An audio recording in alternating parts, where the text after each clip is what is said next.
যদি 18 বছর বয়সের সবগুলো পূর্ণ করতে না পারি কি হবে?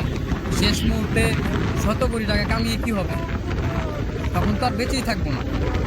এখন এই বয়সের সবগুলো যদি পূর্ণ করতে না পারে, ছেলে মানুষ বয়স 18 হওয়ার পরই সে বাস্তবতা শিখে যায়, সে পরিস্থিতি বুঝে নিতে শিখে যায়। দায়িত্ব কি জিনিস তাকে শেখাতে হয় না, এমনিতেই বুঝে যায়। 18 বছরের পর একটা ছেলে বেকার থাকার যে কি যন্ত্রণা সেটা কেউ বুঝবে না।